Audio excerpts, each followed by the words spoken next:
আসসালামু আলাইকুম ওয়া রাহমাতুল্লাহি ওয়া বারাকাতুহু। ওয়া আলাইকুম আসসালাম। অনেক রাত হয়েছে। আজকের এই মহব্বতের বাগান, প্রেমের বাগান, ভালোবাসার বাগানে আমরা আসতে পেরেছি। এতেই মহান আল্লাহ পাক রব্বুল আলামিনের দরবারে কোটি কোটি শুকরিয়া। সকলেই বলুন না আলহামদুলিল্লাহ। আলহামদুলিল্লাহ। আমি মাত্র 2টা মিনিট সময় আপনাদের সামনে কথা বলবো। নাম্বার 1, আজকের মাহফিলের আলাদা একটা নাম আছে, সেটা হচ্ছে রহমাতুল লিল আলামিন কনফারেন্স। দ্বিতীয়ত, যেখানে আমরা সমবেত হয়েছি এটার একটা নাম আছে, জামিয়া হুসাইনিয়া আরাবিয়া সুন্নিয়া মাদ্রাসা। রাসূল আকরাম সাল্লাল্লাহু তাআলা আলাইহি ওয়া আলিহি ওয়াসাল্লাম পৃথিবীতে এসেছেন। এই মাটি, এই ধরা, এই ভুবন, এই পৃথিবী আনন্দে নেচে উঠেছে, গেয়ে উঠেছে। কবিরা কবিতা লিখেছে। আমার রাসূলুল্লাহ দুনিয়ার জমিনকে সুন্দর করেছেন, শান্তি প্রতিষ্ঠা করেছেন, অশান্তি দূর করেছেন, অধিকার প্রতিষ্ঠা করেছেন। প্রশ্ন কিসের দ্বারা? একটা জিনিস, সেটা হচ্ছে মহব্বতের দ্বারা। কিসের দ্বারা? মুহাব্বত।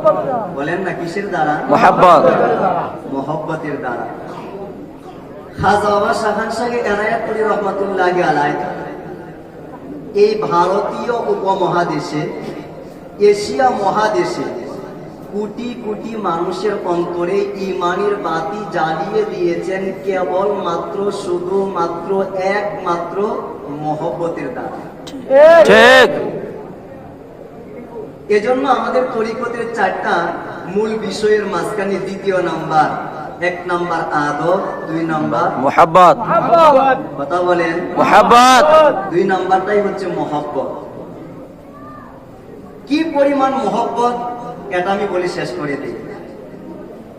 কোরআনী কারিমের ভেতরে সূরাতুন নিসা একটা আয়াতের ব্যাখ্যা জালালউদ্দিন সুয়ুতী রহমাতুল্লাহি আলাইহি উনি তাফসিরে দুররে মানসুরের ভিতরে উল্লেখ করতেছেন, ওয়া ইউতিল্লাহা ওয়ার রাসূলা ফাউলাইকা মাআল্লাযীনা আনআমাল্লাহু আলাইহিম মিনান নাবিয়্যিনা ওয়াস-সিদ্দিকিনা ওয়াশ-শুহাদাই ওয়াস-সালিহিন।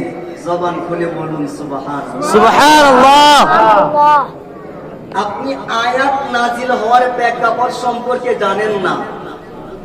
যদি জানতেন তাহলে ওই রাসূলকে কোনোদিন আপনি দলিল দিয়ে ভালোবাসতেন না। ঠিক। প্রেক্ষাপট কি আপনি জানেন? এক সাহাবী আসছে, ইয়া রাসূলুল্লাহ, ইয়া হাবিবাল্লাহ, ইন্নী লা উহিব্বুকা। নবী গো, আমি আপনাকে বড় ভালোবাসি, আপনাকে বড় মহব্বত করি। আমার দিলে আপনার বড় জায়গা, আপনার বড় স্থান। কেমন মহব্বত করো? বলে সন্তানের চাইতে বেশি। কেমন মহব্বত করো? স্ত্রীর চাইতে বেশি। কেমন মহব্বত করো? দুনিয়ার চাইতে বেশি। নবী গো, এই পর্যন্ত শেষ নয়, আমি সাহাবী, আমার জীবনের চাইতে আপনি রাসূলকে বেশি মহব্বত করেন। সুবহানাল্লাহ। আজকে কেন আসলাম? বলি, ইয়া রাসূলুল্লাহ, গত কয়েকটা দিন আমার ঘুম হইতেছে, আমার মাথায় টেনশন, আমার মাথায় চিন্তা। কিসের চিন্তা? বলে, নবী গো, আমি আপনার সাহাবী, আপনার পেছনে নামাজ আদায় করেছি, সুন্নাত মুবারক অন্তরে ধারণ করেছি, বাহিরে প্রকাশ করেছি। আল্লাহ পাক ইচ্ছা করলে কিয়ামতের ময়দানে আমাকে জান্নাতি বানাবেন। কিন্তু ইয়া রাসূলুল্লাহ, রুফিকিতা মা'আন নাবিয়্যিন, ওই জান্নাতের ময়দানে আমি যদি যাই, সেখানে তো আমি সাহাবী হওয়ার পরে আপনার সঙ্গে থাকতে পারবো না, আপনার চেহারা দেখতে পারবো না, নূরানি চেহারার দিকে তাকিয়ে থাকতে পারবো না। ইয়া রাসূলুল্লাহ, ওই জান্নাতের কোনো দরকার নাই, ওই জান্নাতে যাইতে চাই না, যেই জান্নাতে যাওয়ার পরে আপনি রাসূলুল্লাহর চেহারা মোবারক দেখতে পারবো না। জবান খুলে বলুন সুবহানাল্লাহ। সুবহানাল্লাহ। সাহাবী জান্নাত চায় না আমার রাসূলকে ছাড়া। ঠিক। এই ইশক মোহাব্বত। নবী গো আপনি বলেন পরকালে আপনি কই থাকবেন আর আমি কই থাকবো, আজকে আপনাকে উত্তর দিতে হবে। আমার রাসূল জীবনে একবার চুপ ছিলেন মাত্র। এই এশকের প্রশ্নের জবাব আমার রাসূলুল্লাহ প্রথমবারের মতো দিতে পারেন নাই। রাসূল আকরাম চুপ, সেখানে আশেক দাঁড়িয়ে আছে, কোনো উত্তর নাই। জিবরাইল আসে না, রহমাতুল লিল আলামিন দাঁড়িয়ে আছে, রাসূলের পাকের জবান বন্ধ, উত্তর দিতে পারে না। আশেক কোথায় থাকবে, মাসুক কোথায় থাকবে, উত্তর নাই, নীরবতার ময়দান। পাগলা চলে যাচ্ছে, রাসূল আকরাম চুপ। রাসূল আকরামের শানে এটা যায় না।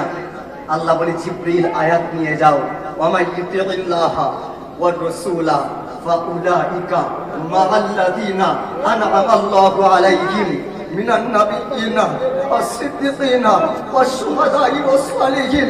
বন্ধুকে বলেন পাগলাকে ডাক দেওয়ার জন্য, পাগলা এদিকে আয়, আজকে যেই এশকের দাবি নিয়ে এসেছিলি আয়। আল্লাহ পাক আরশে আজিম থেকে, লাউহে মাহফুজ থেকে জিবরাইলের মাধ্যমে তোর এশকের দাবি পূরণ করে দিয়েছে। ওয়ামাইয়ুতিল্লাহ ওয়ার রাসূলা ফাউলাইকা মাআল্লাযিনা আনআমা আল্লাহু আলাইহিম মিনান নাবিয়্যিনা ওয়াস-সিদ্দিকিনা ওয়াশ-শুহাদা'i ওয়াস-সালিহিন।